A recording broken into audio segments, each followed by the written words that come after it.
Yo, what's good, Jets Nation? This is Richie from Jets Media, and I'll be bringing you guys my recap to the Jets vs. Bills game that just got wrapped up. The Jets fall to the Buffalo Bills 18-10, and they fall to 0-7 on the season. Before I hop into the video, I just want to mention, if you guys are interested in buying any type of product on manscaped.com, you can use my code JETS. I'll leave the description down below in the description, and you can get any type of product out there, 20% off. They have great products, so make sure you go check that out. With that being said, let's jump right into my breakdown of this game. So, unfortunately, the Jets came out with a loss. I obviously knew that the Jets were the underdogs and they were going to lose this game or 0-7, but I had some type of optimism going into this game thinking that we might win. And that first half looked like we could have won that game. It felt like two separate games in this game. First half, second half, two different football teams. The first half, this offense came out there and looked like a competent offense. And what happened? What was the biggest difference? Dowell Loggins was calling the plays for the Jets. Adam Gase gave up playing calling duties. Offensive coordinator Dowell Loggins was making the play calls, and you saw how different the offense looked. We saw rookie wide receiver Denzel Mims make his debut. He looked really good. In that first half, he had 4 receptions, 42 yards, I'm pretty sure, and that's what the rest of he had for the game. Rookie running back LaMichael Pirine had a great game as well. He got in the end zone.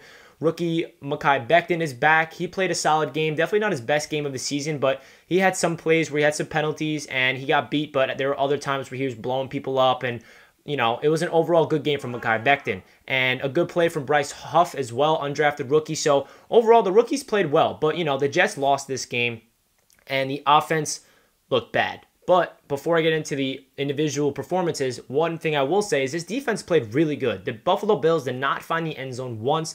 They forced field goals multiple times. The Buffalo Bills kicker missed 2 field goals, and they still ended up with 18 points, which is pretty absurd. So kudos to Greg Williams and his defense. They did a hell of a job, but this offense, they looked absolutely atrocious after that first half. And Sam Darnold, his return from his shoulder injury, he came out there. He looked really good. He started 10 for 12. He had a really insane dime to Braxton Berrios in that 3rd and 20. And I was really excited. Like, wow, Sam Darnold's back. He's playing good football. And then at the end of the half, he throws an interception. And then the second half, he looked really not comfortable back there. He wasn't seeing the field properly. The offensive line didn't help him out. I'm not making any excuses, but he got sacked like a lot, like 5 or 6 times, a lot of QB hits, a lot of pressures, but there were some throws where Sam missed. There were some reads he missed, and it overall comes down to, this offensive line not helping him out. But Sam definitely did. There were some plays where he threw it to somebody that was covered, and there was someone wide open in the middle, and that can't happen for a quarterback. So Sam needs to clean that up. But overall, the ability for this Jets team to not win a football game, it just comes down to coaching. We saw the difference of this offense in that first half with Dowell Loggins. First of all, what is Adam Gase's role if he's not calling the plays? I saw him on the sideline with his mask covering this much of his face, sitting there with his arms crossed, not saying a word the entire game. What is your role? What do you do? If you're not calling the plays, oh, you have a challenge flag? You're going to throw the challenge flag. What do? You're not riling up your guys. You're not doing anything. You're not hyping anybody up. So if this game doesn't prove that Adam Gase needs to be fired, it should happen. And Dowell Loggins, hire him as interim head coach. I don't care. Let him be the play caller. We just need Adam Gase out of the building as soon as possible. This offense stalled out big time in the second half, but it looked really good for Jet standards in the first half with Loggins calling the plays. So it's really interesting to see how much of a difference it made when they made the play calling switch with Loggins. So kind of weird, but Frank Gore is another guy who actually looked good.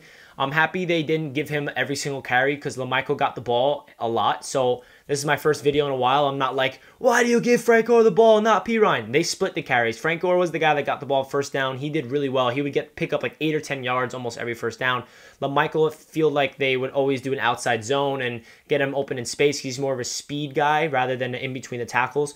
One play call that was so bad was in 4th down, inside the 15-yard line, 4th and 1. I said before the play was called, please do not run the ball up the middle, please. And it's exactly what they did. Shotgun, handoff up the middle to Pirine, he's stuffed. That is just a terrible play. I love the aggression. You should definitely go for it on 4th down, but don't give it up the middle when there's a stacked box. It's just like any other fan would not do that. I don't understand why these coaches are that bad. So, there's really not that much to say about this game other than that the Jets defense played well. I did like what I saw from Quinnen Williams. He picked up a sack. He had multiple run stops. He looks like a disruptive piece. He looks like a guy that we should build around and not trade. Hopefully the Jets do not trade him. He is having a very good second season in the NFL, and that is a good positive.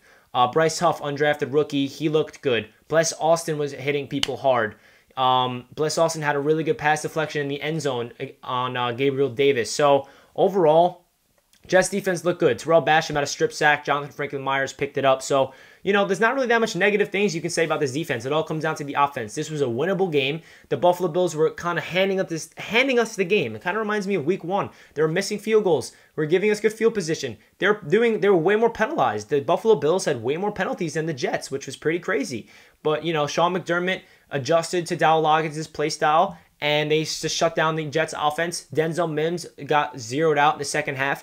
I think that's because they put Tre'Davious White on him, so Denzel Mims was not getting open, I'm assuming. I'm going to have to go into the tape, but, Brashad Perriman, let's hope he's okay, because he took a crazy hit to Micah Hyde. So hopefully he's okay, and I'm just happy that Denzel Mims came out of this healthy, and hopefully, we're going up against the Kansas City Chiefs next week, and it's looking like we're going to be 0-8, and then we got the Patriots on Monday night. So it's going to be a long season. We're still in that front-runner position for that first overall pick, and it's going to be interesting to see if we land that. So, yeah, I don't really have that much else to say. Let me know what your guys' thoughts of this game was. Did you guys have any type of hope that the Jets will win? I'll say this. I was expecting the Jets to lose, but I was just rooting for a competitive game. Last week, the Jets got shut out. It was embarrassing to watch. It was over by the first quarter. This game, it felt like, wow, I'm watching the Jets football game in the fourth quarter. That means something, and that's really all I can care about. It sounds really sad while I'm saying it because that's how bad this Jets football team is, but that's the truth of reality. You got to really accept what's happening and accept the situation that this Jets team is in, and it is very likely we're going to go 0-16, but we will see. Only time will tell. Leave a like if you enjoyed the video. Make sure you subscribe to the channel for more Jets content, and let me know your thoughts down below. And again, if you guys are interested in 20% off on manscaped.com, make sure you use my code JETS because they have great products, and 20% off is a pretty good deal. That does it for this video. Hope you guys have a fantastic day, and I'll catch you guys in my next video. Let's go Jets. Peace.